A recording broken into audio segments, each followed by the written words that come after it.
So if you're in the world of product management, you've probably felt this fundamental conflict, this paradox between two totally different ways of being. Today, we're breaking down that clash, the myth of the unicorn versus the reality of the zebra. I mean, you see it everywhere, right? In job descriptions, all over LinkedIn, in the success stories we tell each other, there's this one single figure that the entire industry seems to be obsessed with. And yup, that figure is the unicorn product manager. The hero, the myth, the legend. But here's the big question. Is this idol we've created actually holding us and our products back? Okay, so let's really dive into this. To get why this is a problem, we first have to understand the appeal. I mean, why is everyone so desperate to find or to become a unicorn PM? Well, the allure is powerful. You can't deny it. The unicorn PM is pitched as the whole package, right? They've got the hustle and the charisma, deep technical knowledge, and an amazing eye for design. They're the one person who can single-handedly drive that hockey stick growth. They're the hero of the tech world, and this ideal has completely dominated how we think about hiring. But here's where it gets really interesting. When you start to pull back the curtain on this whole myth, you find that chasing this impossible ideal comes at a really, really steep price, not just for the individuals, but for the companies that celebrate them. And that price? It shows up in numbers just like this one. 70%. That's a huge slice of the industry. And it points to a kind of silent crisis that's been brewing for a while. 70%, that's the number of product managers who report feeling chronic stress. All that pressure to be this perfect mythical creature, to do it all and be it all, it's leading to widespread systemic burnout. And of course, that kind of chronic stress has a direct knock-on effect. It leads to instability, which you can see in our next number, 40%. This isn't just about people feeling bad. It's about them walking out the door. 40% are leaving their jobs in less than a year and a half. So the unicorn model isn't just stressful, it's completely unsustainable.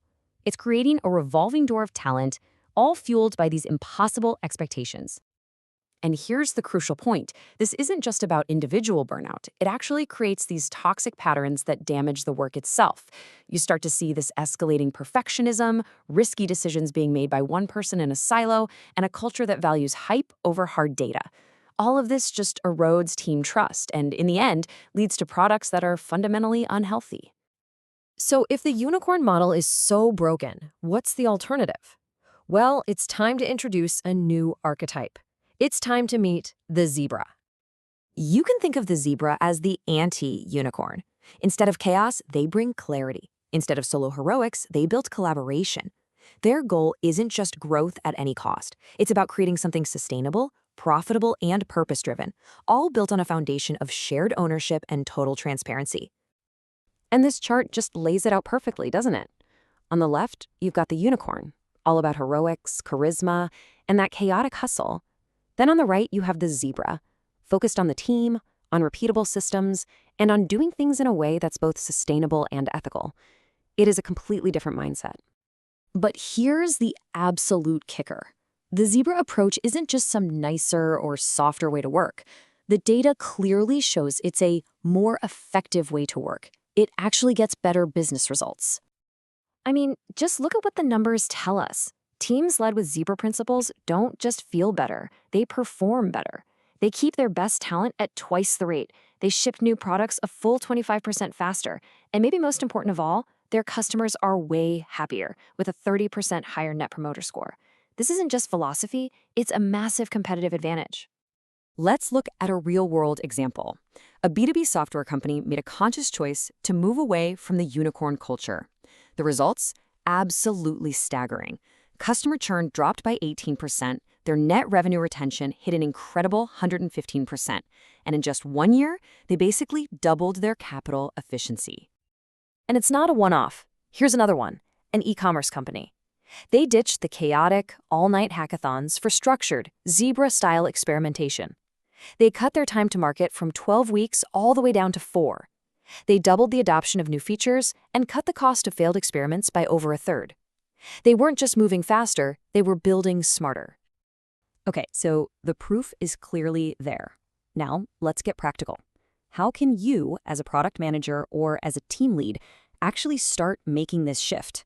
Here's an actionable plan you can start, well, today. The very first step is to do a quick, honest self-assessment. Where is the unicorn residue in your own work? Are you the one always pulling all-nighters to be the hero? Are you making those key decisions all by yourself? Are you selling big stories that aren't really backed up by the data?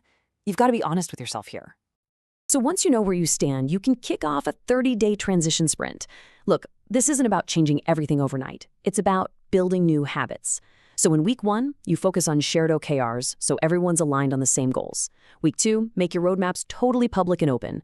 Week 3, get into a regular rhythm of talking with actual customers. And in week 4, empower your team to lead their own retrospectives.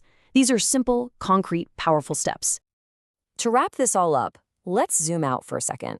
This shift from unicorn to zebra, it isn't just some passing management trend. This is really about setting yourself and your company up for the future of tech. This quote just says it all, doesn't it? The future belongs to the teams that can execute consistently and work together, not the ones who just have the most charismatic leader. Substance is finally beating style. And why does this matter so much right now? Because the market itself is changing. Capital is tight, which makes efficiency absolutely crucial. Privacy rules are way stricter, which demands ethical work. And the best talent? They're scarce, and they simply will not put up with a toxic burnout culture. The Zebra model is built for this new reality. So all of this brings us to the final crucial question. And this one is for you. The 30-day plan is great, but real change always starts with a single step. Looking at everything we've talked about, what is the one Zebra habit you can start building today?